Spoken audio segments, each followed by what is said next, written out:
councilwoman position. comment, interim president on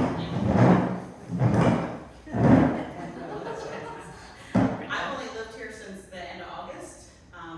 One of our reasons we bought the particular house we did was because it backed up to the preserve.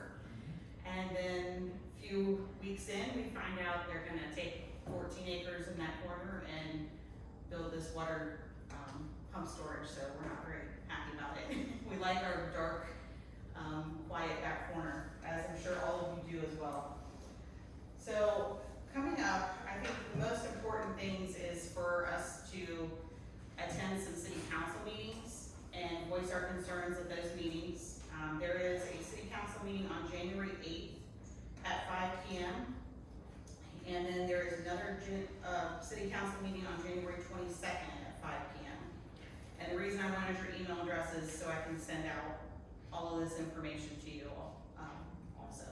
There is another zoning meeting in the main zoning meeting that we need to be at and voice our concerns is February 5th. That is the one they're going to vote on, and that's the one where they will probably, hopefully not proceed with this project. We can make an impact, but that is the one they intend to vote on. What time is that?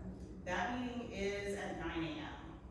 The zoning meetings they make during our working hours, so. But I will be taking off work and I will be there. But the city council meetings are at 5 on the 8th and the 22nd.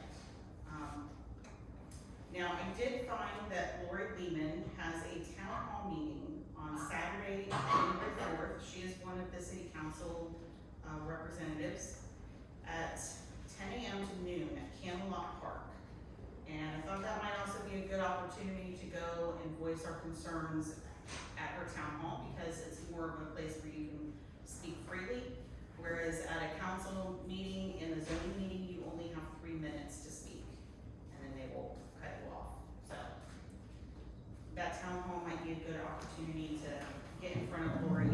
And she's not our representative, Rachel Caddick is our representative, but for this area.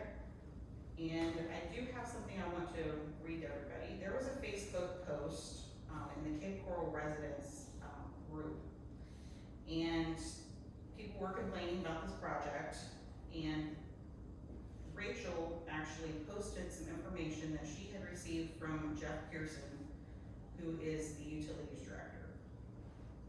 However, I tried to engage with Rachel in that Facebook post, and she did not respond to me. She's not responded to my email either.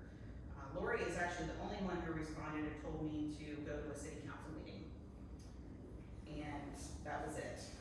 The other representative that responded was Joe Kilrain, and he said, "Thank you for your input." That's all I got from him. So. As a politician. I did. Nobody ever hears from him. Oh, really? Okay, so Joe and Lori have been the only two that even responded. So on this Facebook post, she posted some information she got from Jeff Pearson, and here's what it said. It said the Northeast Booster Station and Ground Storage Tank Project located at Yellow Fever Creek was chosen in 2018 based on its proximity in the irrigation system that will provide sufficient hydraulic separation for the utility distribution and transmission system, and to meet peak flows for the northeast quadrant of Cape Coral as it continues to grow.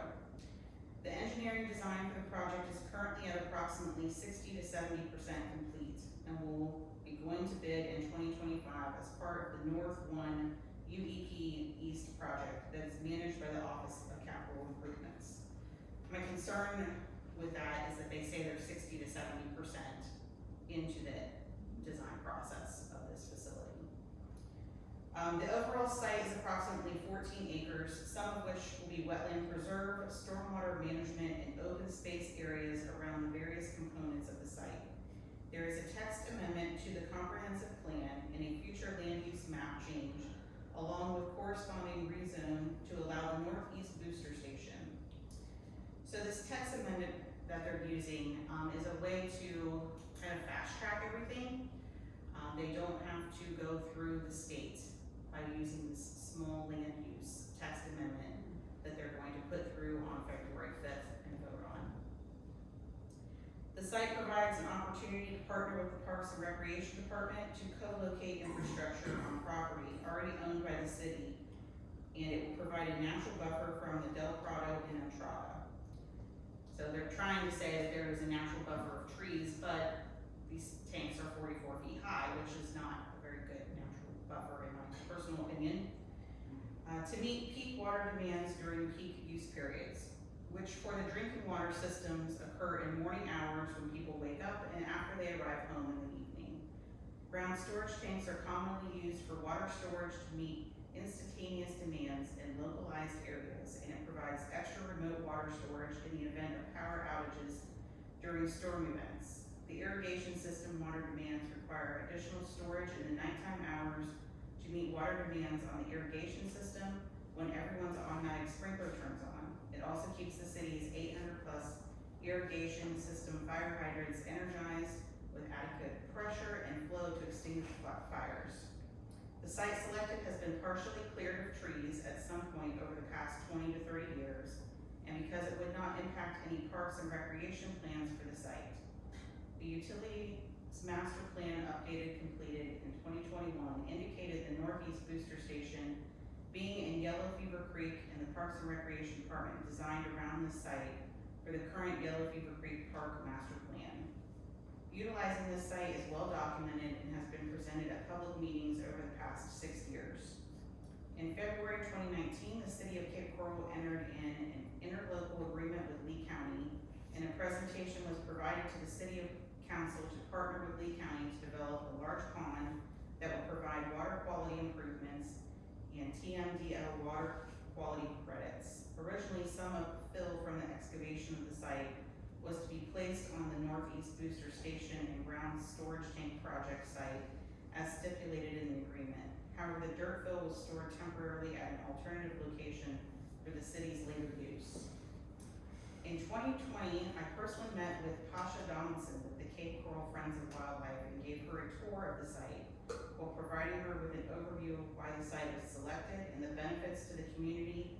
Additionally, Council Member Colston organized an online town hall during the COVID-19 pandemic. We spoke with the property owners in Entrada, explaining the need and benefits for the Northeast Booster Station.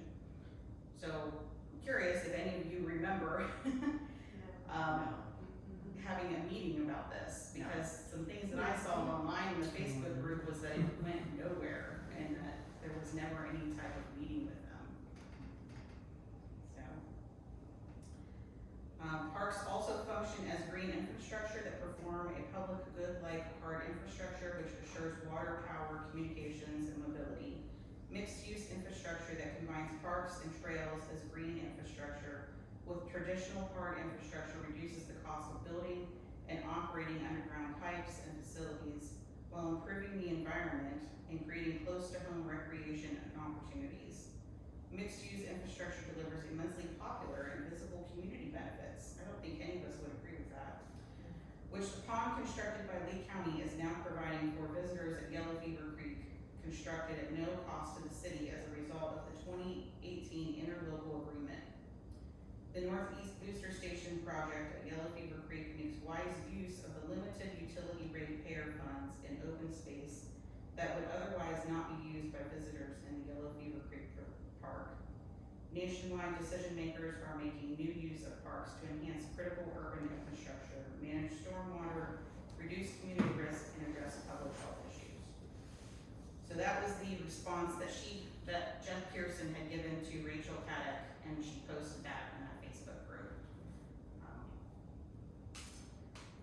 Judy, do you have anything you want to add regarding the meeting with Pasha Donaldson? Do you know anything about that? No, don't have a clue. Okay. When was it, message, created, the recent message? Yes. Yeah, that was off of a fairly recent post, just like about a week and a half ago. On the Cape Coral residents site. So I think our main focus though should be that we need to contact state and local representatives and make them aware that we do not want this in our backyards. As I said, I've already emailed all of the city council representatives and only got the response from the 2. more people need to email them besides just myself. I think that would make a bigger impact. We need people to reach out to additional environmental groups besides Cape Coral Friends of Wildlife, particularly the Florida Department of Environmental Protection. I did reach out to Defenders of Wildlife, Earth Justice, and Conservancy of Southwest Florida, and they said they could not take on this project. I reached out to Eyes on Conservation 2020, which is a Lee County conservation group, because they discussed this apparently at their December 18th meeting. I'm trying to find an update on what was discussed at that meeting, what they came up with, if they were going to get involved at all. I didn't know if they had reached out to you at all, Judy. Okay. So that is where we're at, and I know a lot of you have seen that map on Facebook, but if anybody would like to see it, I have it up here on my laptop too, and you can see it. I'm gonna let Judy speak for a minute about their concerns with the park, because, Oh, can I make a comment? Yes. On Rachel mentioned to you. I was here in this same room when she was running, in the seven. I don't know if anybody else was here during that time. Oh, yeah, you were. It's another paper to come here. Yeah, So so she she actually ran on the idea of keeping tourism services today. That's an interesting point. I was gonna try to make contact with her. okay, So, not that I know her, but I can say I saw her during her campaign. yeah. She actually said that she wanted to, It was interesting that she was engaging with everyone on this Facebook post, but then when I tried to get her to engage in our concerns, she wouldn't respond to me. And then she had just posted basically this, long post from Jeff Pearson that's kind of trying to explain away why it's a good use of the area. my guess is she didn't know that she had to do her homework, and then she had to tell the bad results, that's why she didn't call me back. Yeah. I'm gonna call her. Okay. Can you confirm where this is going to end up? I know it's behind Amadora, so, because I've seen various, messages about where it's gonna be. So from a standpoint of Amadora, can you kind of? It is, yes, I can. Hold on, let me pull up the, I do have that. That makes sense. You can't tell them that. Yeah.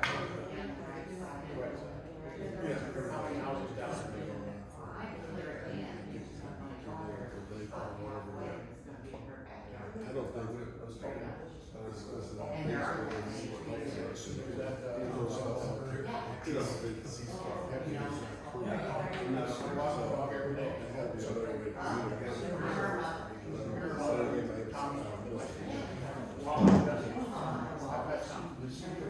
Okay, so, Where you are?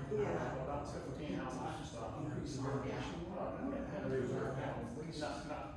okay, so it goes from about 3175 houses on Amador, from 3175 to 3139. It is behind all of those homes.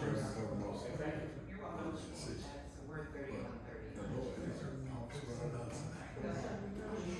This is Judy from Cape Coral Friends of Wildlife, and they have some concerns about the property also. Good morning. Cape Coral Friends of Wildlife, as you know. I do, but I'm Our around. mission is to protect wildlife, protect their habitat, and to make sure that we have enough green space in our community to facilitate habitat and wildlife. As you know, Cape Coral is growing tremendously, and our focus has been lately on growing owls and also gopher tortoises, which this area is known to have quite a number of gopher tortoises in it. Yellow Fever Creek is a preserve. That's why it was zoned a preserve, and it should remain a preserve and should not go through a change in the comprehensive plan. I don't know why people make plans, put them in concrete, and then say, oh, let's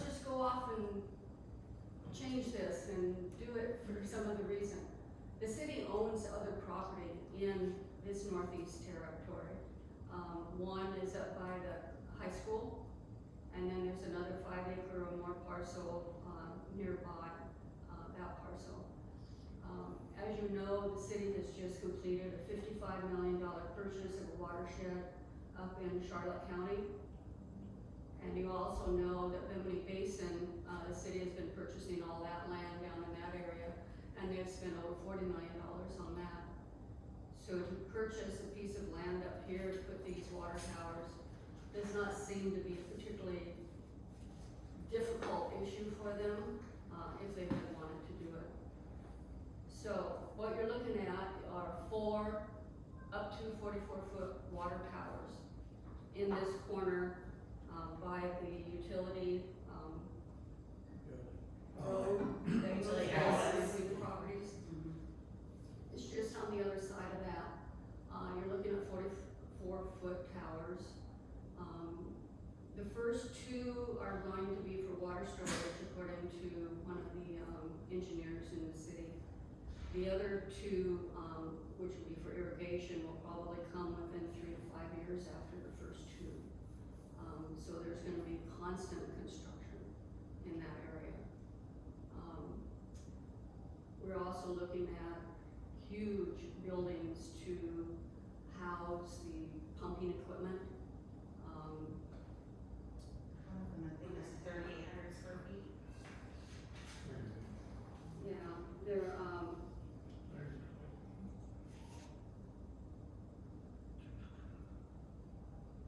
anyway, one building's gonna be about 4,400 square feet.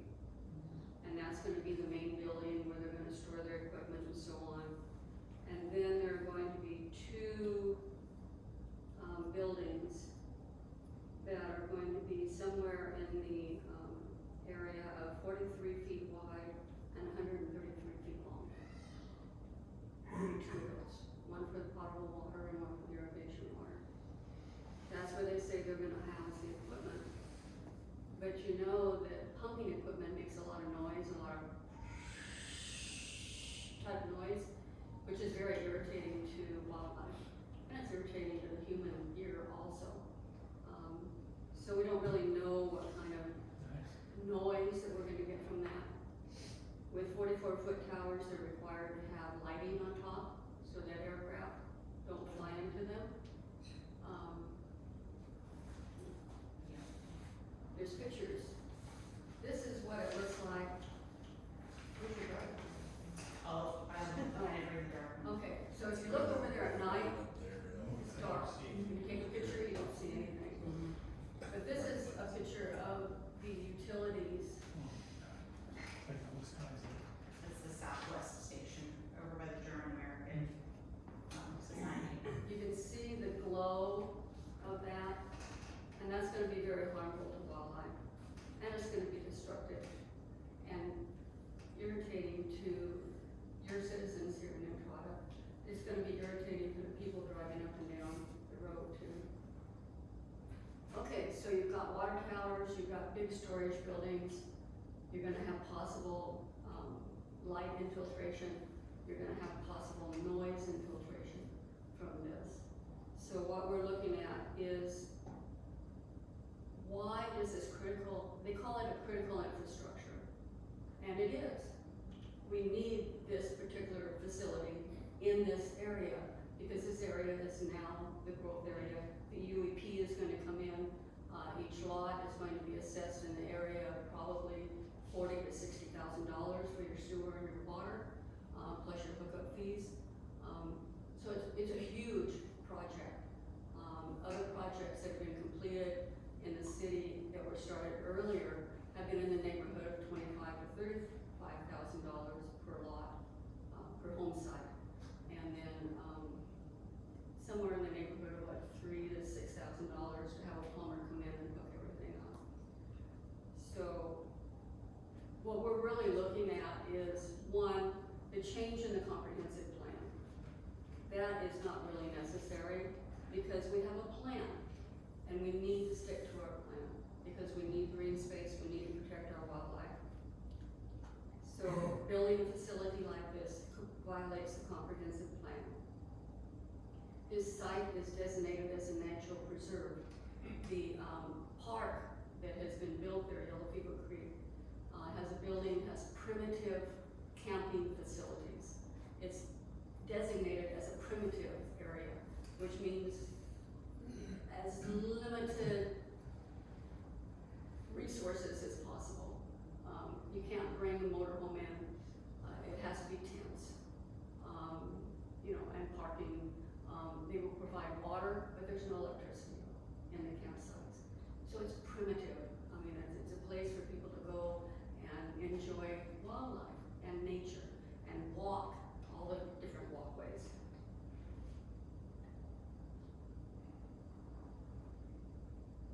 We think that this building will negatively impact that park because of the lighting and because of the structures that are there. It would, and the noise, the possible noise. It would diminish the critical wildlife habitat just because the structures are there. Stormwater drainage. The reason Yellow Fever Creek hasn't been finished is because it floods. It's a wetland. They put in these things and then all of a sudden you're in muck and, you know, up to your knees to walk around in there. So they haven't been able to complete it. So now all the walkways have to be boardwalks. So they're building the boardwalks. It's a wetland and it's an important wetland for our area. Diminish the park visitors' experience. Nearby residents are going to be impacted. 14 acres of trees they're going to remove. They said, oh, we're going to have green space in that 14 acres. Well, actually, on the southwest corner is maybe 2 acres, and on the northeast corner is maybe 2 acres. So they are going to basically scorch at least 10 acres, flat out, straight, cut everything and destroy everything in its path.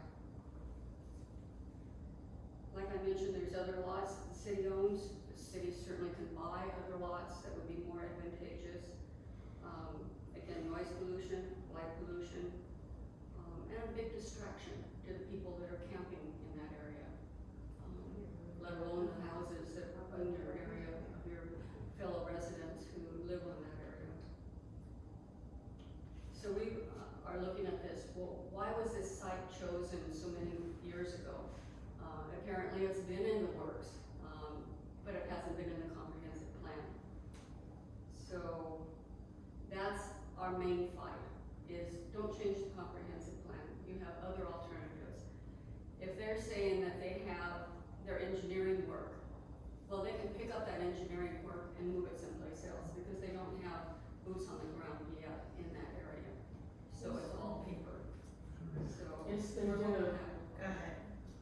What are the risks of this facility causing flooding to the homes that are backed up to that reserve? well, if a tank leaks, Well, that's a given, you're doomed, but, yeah, but I mean, just, it's a watershed here. That water's gotta go somewhere. yeah. So is it gonna come back this way on us? With the easement that goes down there, it probably wouldn't, but it depends upon how high they build it. It flows If up. they build it I up, walk it all the time. I walked last weekend uh-huh, and the site is completely staked out. All the markers are there. are they?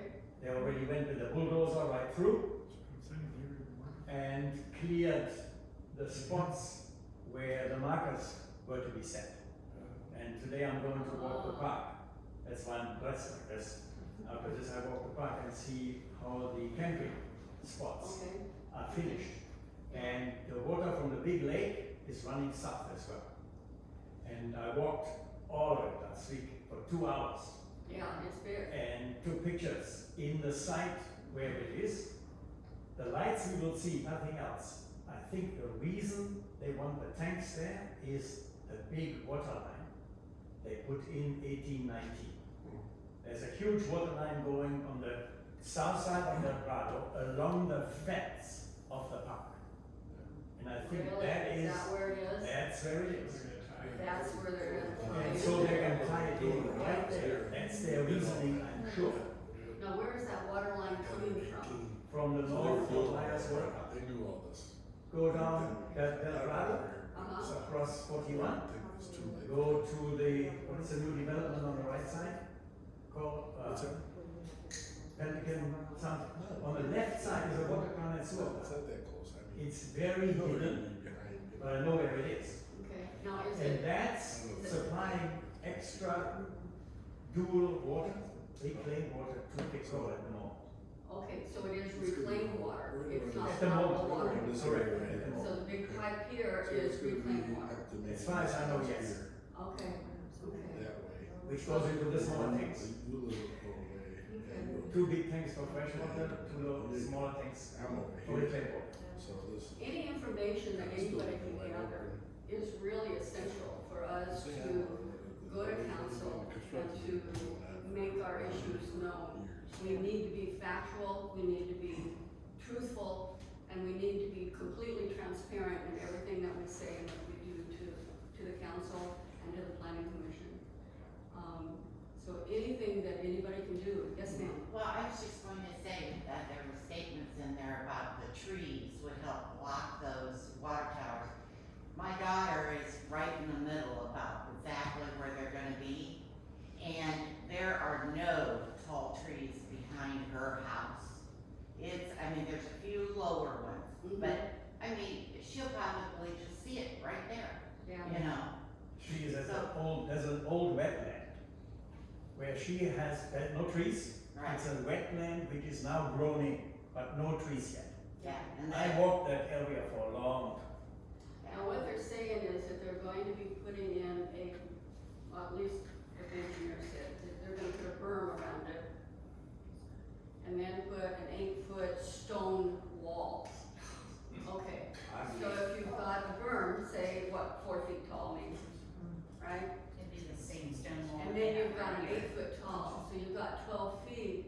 Well, those towers are gonna be up to 44 feet, so you're gonna be seeing them anyway, because they're gonna cut everything around, that area. And you're gonna have that glow constantly at nighttime, and it permeates half a mile. Because if you go down to this area, you'll see, you can see it. Yes, sir. So, it's hard to tell when they're coming down Del Prado because of the curve, but they've got that new road going into Yellow Creek. And then there's a small access area where there's room for a few cars to get into the reserve currently. If you were looking from Del Prado and you look to the right, does anybody have any idea how much land there is to the right where there's no homes, where it would still be close to Del Prado where the main water line apparently exists? Why would they have to put it impacting homes when they could go to the right where there's nothing? That was my thought too, is why not put it down at that lower part of the curve as we're going this way, close to the entrance to where it goes into Yellow Creek, by the county side. Why not use that area?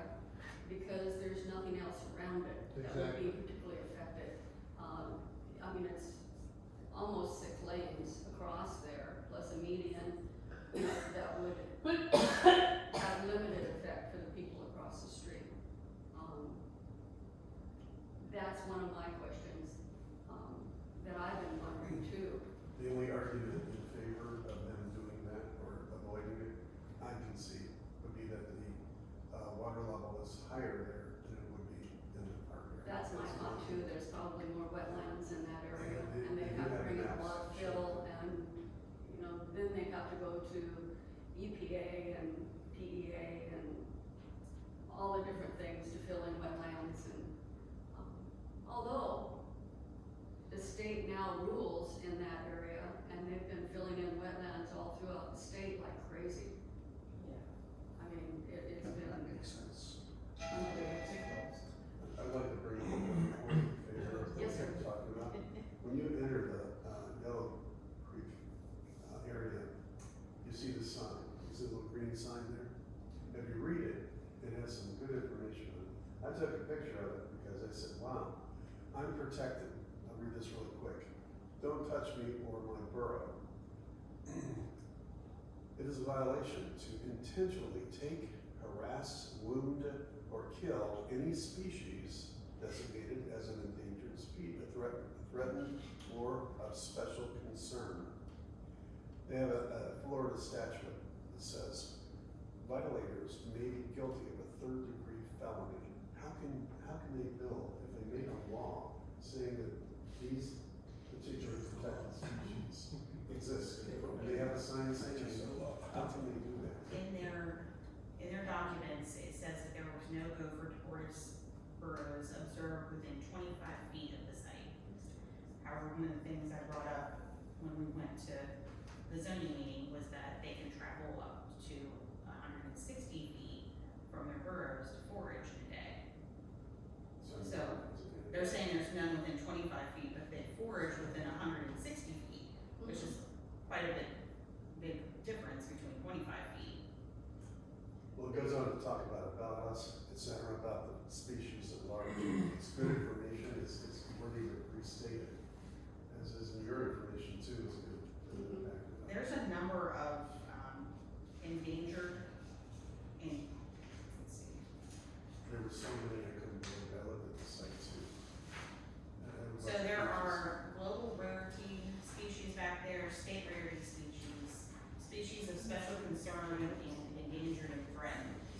Some are critically imperiled, such as the Sherman's fox squirrel, wood stork, snowy egret, the little blue heron, great egret, tricolored heron, white ibis, the roseate spoonbill, osprey, bald eagle, swallowtail kite, Cooper's hawk, Oh, there's hundreds of, gopher tortoise, hundreds of animals over there.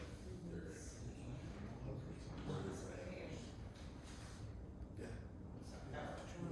But this species list was on Lee County's Oh, yeah. site. There's a plant species list also that lists endangered and critically imperiled plant species as well. That are, all of these have been observed in the park and exist back in this park. And this is a list that Lee County had on the Yellow Creek Preserve site. The site, Yellow Creek Preserve, part of it is It's. Lee County's and part of it is Cape Corals, from what I understand. That's Yeah, correct. Yellow Beaver Creek, the southern part belongs to the county, and it's quite long in this way. And then this portion, which is, was, about 200 acres, will be reduced to 184.5 acres. Is Cape Coral? Cape Corals, because they're gonna take those 14 acres out of it for city use. Well, originally, these tanks and everything was supposed to go down south of here, on Littleton Road, I believe. Is that county park area over in there? Is that maybe why it never got past there and they moved it down here? Mm-hmm. I have some information about that too. 2008, the decision was made before there was any houses in the Entrada area, that this might be a good place to go, right? Yes. Well, 2011, they looked at it again, and they seemed to affirm that this would still be a good place to go, and that's where this map came from about that time, about 2011. Now, since 2011 to now, we're talking over 20 years, or 10 years, right? That's a long time. So now development's gone out further, but they still have the original assessment here. By the way, why did they move there? That's coming back to you in that question. Why did they decide here? Well, they decided for a number of reasons why this was good. One of them was it was free. Another one was the residents where they intended to go, which was probably Littleton back there. Oh, the residents said they didn't want it back there in the backyard. So that was the other reason that they moved it over here. There was no residents back then, so it was okay to move here. Now we're in the same situation. It has to move for us for the same reason that they did. Entrada was formed in 2005. Entrada, the 5 companies counties that formed Entrada with the state that was formed in 2005. So the builders, all the builders of Entrada knew about this project. They Was had that to- disclosed to you when you purchased the lot? The declarations of the master corporation was formed in 2005. Period. And the master corporation, we're not allowed to touch our preserves. Mhm. Okay, we have 78 acres of preserves Wow. in Entrada. And we're not allowed to touch them. Let me tell you why Nicole has a real gripe. When she bought her house, she was not aware, she was not told this was gonna happen. Now, why is that a big deal? Should she know that before? Well, then, who didn't tell her? It's not on any of the Right, city's websites as far as like what's in permitting. That was one of the things I brought up at the zoning meeting. If you go onto the city's interactive maps and you see what projects are in process and where they're at, it is nowhere to be found. You really have to dig to find any information that this project, they say it's been brought up in multiple meetings, but it's not on any of the maps that this is going on. You have to really dig for it. Nicole, at this point, I have a big concern. February February 5th, you guys are doing great work, don't get me wrong there. But you're an activist, you gotta love you, you're a neighbor. Do we need legal help to stop this? I mean, are we going in on February 5th saying, hey, no, yeah, okay, bye-bye. But at least somebody maybe, I know we're gonna have to pay for it, but to say, no, you stop it because of this rule or that issue, or delay it, do something. But are we like, you know, we can be here all day saying this isn't right, but we don't know how to stop it. We had two candidates for election to the city council here. Brian Arnold brought a fellow in, and Vince Gutierrez and I brought Rachel Caddy in to talk to residents. So we have two council members that have been here. We should be able to contact both of those people. Absolutely. Email them and let them know that you're not an enemy, that you're actually concerned because this is preserved and should not be changed. Nicole said Rachel wasn't responding to her. Yeah, You know, well, if we're gonna, if we play Vince the and enemy I- game, that's gonna be more difficult. But if we really concentrate on wildlife and preserving the preserve itself, because that's what it should be, that's what it was originally set up to be, and primitive, no construction. I'm surprised Yellow Fever Creek even went in there, for the park. Yeah, I think if we go in and we say this is gonna ruin our home values, they don't care.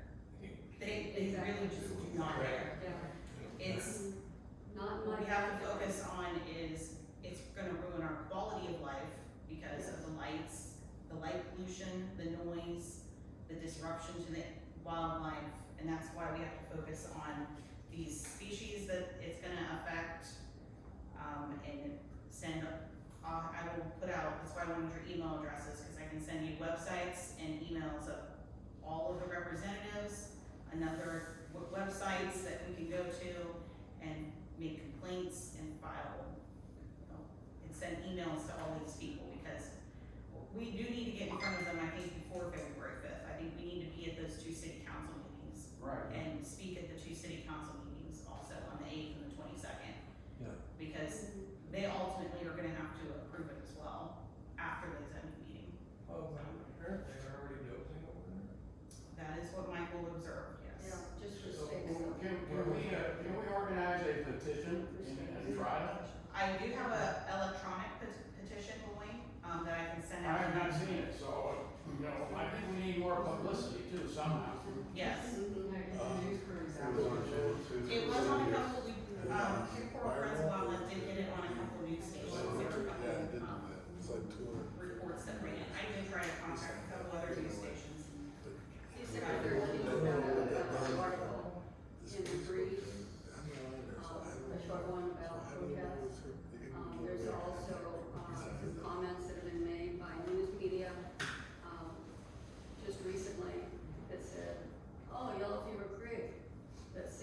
protests are gonna be, you know, see if protesters can win, those types of comments, so. The news media, I think, is clued in, we just need to engage them more, and let them get more information, hear from more people that this is real concern. If you like to write letters to the editor, do it, write, you know, this is a preserve, this is, a comprehensive plan to govern the development of the city and provide open space and parks for the benefit and enjoyment of our citizens. This is a headwaters area and should not be destroyed with a 14-foot, 40-foot water towers. The city has said they want to commit themselves. Look at the park bond that we're paying for and the huge parks. I mean, that's awesome, but that's minuscule to the amount of land that we have and the ratio of parks to land of the city. You know, there just isn't enough, and to take 14 acres out of this may seem minuscule, may seem insignificant, but to scorch 14 more acres. Just thought about the Chiquita Lock situation, where Yes. the homeowners hired legal to try to stop the locks from being removed, and the city is now suing the they call them the three fishermen, because of the extra legal expense, and they're suing them personally to recover the legal expense. And it's millions and millions of dollars. So do you really want to get involved in a legal suit against the city? Well, that's a precedent that You has know, just been set, that is in litigation right now. The three fishermen, they happen to be friends of ours. We're in with the Sanibel Captiva Conservation, they were in with the Clusa Waterkeeper, they were in with the, another water organization, and they were all working together, gathering information, because the city was defeated back in 2018, because the city wanted to remove the locks, and the administrative judge said, no, you know, it's too much protection for those upper waters, too much, pollution that comes down through there. It's a protection, you need to keep up the locks. But the city didn't keep up the locks. So there were more manatees killed because they weren't paying attention. They didn't do their maintenance. They had $1 million a year in their budget to do maintenance. They didn't spend it. So when Hurricane Ian came in and basically wiped out the lock, the city thought, oh, let's go after it again. And so when the city threatened these organizations, these nonprofit organizations who do so much good to our area, they dropped out because they couldn't afford to be sued. But the three fishermen decided somebody's got to stand up for this. Somebody's got to protect the waters. Somebody's got to make sure that the city maintains the locks for the protection that it was set up for years and years and years and years ago. Well, now you got it. The city says, bad guys, and we're gonna sue you for our $2 million worth of expenses that we spent on fighting you with the administrative judge. That's not fair. That's not fair at all, because if you feel that something is wrong, and your reasoning is not frivolous or malicious, then you should have a right to fight against it. Your group should have a right to fight against it. Apparently not in Cape Coral. They can try, but if they win, they still lose money for their attorney. Yeah. They still lose that. So the three fishermen is now have to hire a different attorney. They've got to pay over $10,000 out of pocket for this attorney to go up to the administrative judge, which the hearing I think is going to be in February. They have appointments for more depositions, and depositions. We're building more of it.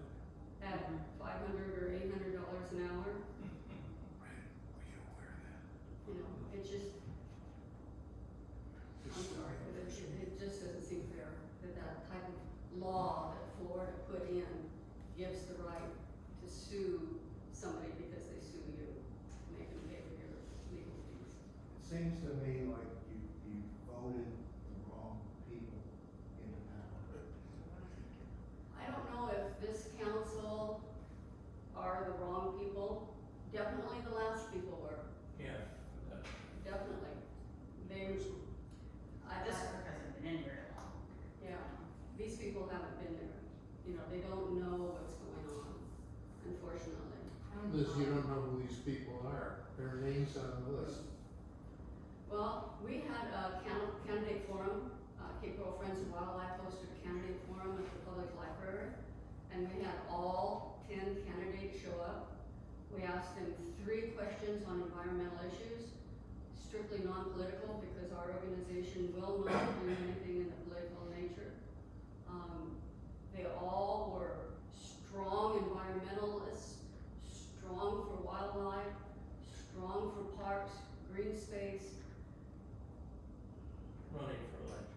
running for election, yes. The only problem with a big team meeting like that, you really hear each one say their position, and each one will copy each other's. Generally, that's what goes on in Yeah. those But committees. luckily, they didn't know the questions ahead of time.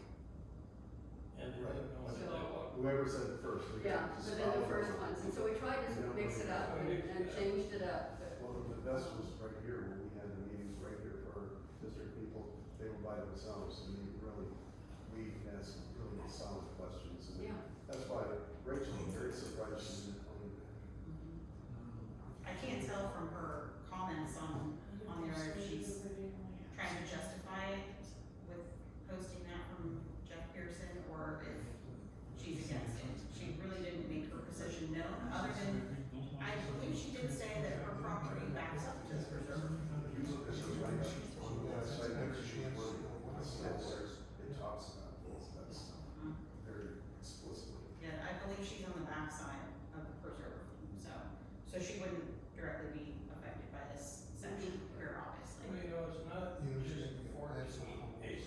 property. It's the fact that you can see those 40-foot tanks Yes. and the lights for miles. Mm-hmm.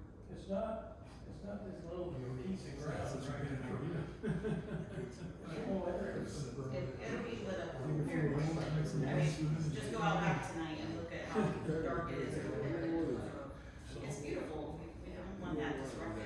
We had it in Virginia. I just wanted to say that when we bought here, and we were one of the first, we, built in 17.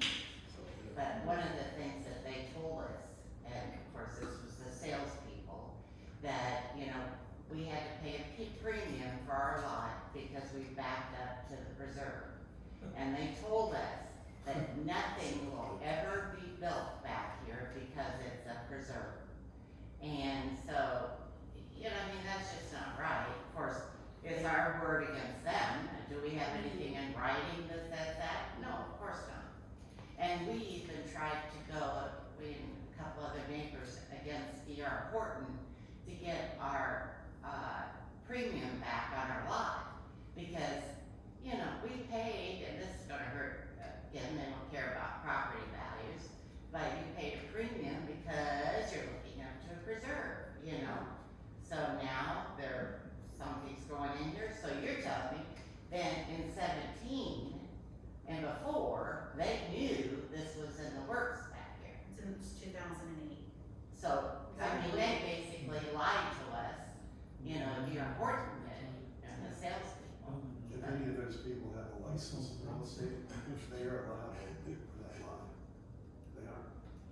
They are punchable. They allow them to sue.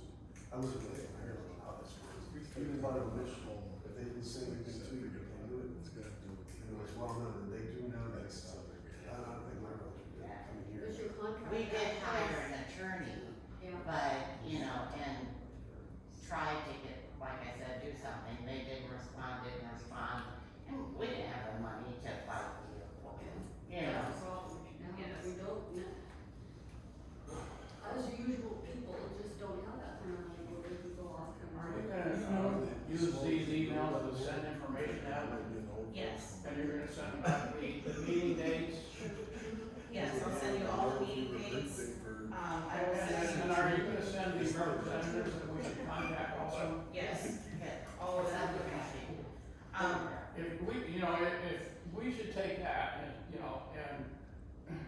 do a petition thing around the neighborhood. I'd be glad to, go to 50 or 100 houses, and I think the HOA should have been involved in this, because at least 1/6 of the community is being directly affected. How high are those lights gonna be by the towers? The towers are 44 feet. So the lights are gonna be up there. Mhm. So even if you're not on Amador Circle, even if you're not close to there, you're still gonna be affected, so that's 1/6 of the community, so. Yeah. You know, but now it's too late, so we just gotta do whatever we can just to go in there, and a few people, you know, at the meeting, I don't think that's gonna do any good. If we took a petition of 600 signatures, maybe that might help, so. We have 274 signatures so far on our petition. Where was it? I haven't seen that. Where? It's electronic. I put it on the are you on the Facebook group for Entrada? Yeah, I am. I have. it's But posted I don't there, read too. it. My wife reads it. I mean, she may have signed it already. Maybe you didn't Well, tell you. all I'm saying is we need as much publicity as possible, and we've only got a month to do it. Yes, Yeah, exactly. Well, yeah, it's Facebook, everybody's not on Facebook, right. so you need to get it out beyond Facebook somehow. Yeah. Whatever that would be, And I don't which is know. why I wanted your email addresses today. Did you? And not everybody reads the It's internet all only the a few time. emails, so we gotta get some way to get it out besides Facebook. Half the stuff on Facebook is wrong anyway, so you need some proof to this, find a site or somehow get it together. I don't know how that's, you can do it, but. She can. Do they have permits in place? Do they have?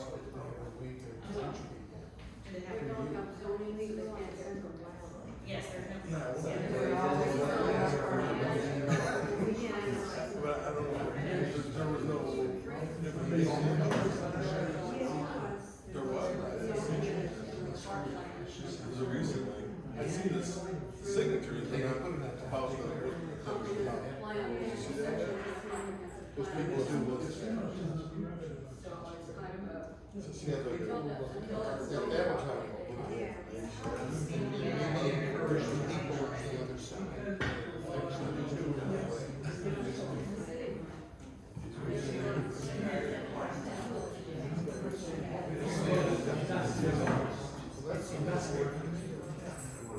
So, this is not super complex inside the I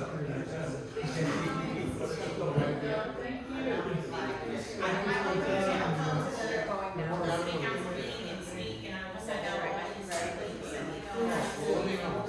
Please talk to your neighbors too. I'll send you the petition, get your neighbors to sign the petition. And then also if we wanna organize, we can try to organize a time to go out and talk to the rest of the neighborhood, and I can break down we each take a section of houses and break it down, and if anyone wants to go walk the neighborhood, we can take a section and go talk to the rest of the neighborhood too. And when you go to the council meeting, choose a color so that everybody that's fighting Yellow Fever Creek changes is in the same color. It's very impressive. Yeah, very effective. It's very effective. About So green a good one? black or Sure, green black, green. or, you know, Yellow. some Yellow. similar Yellow. color. Yeah, something that's, will catch your eye.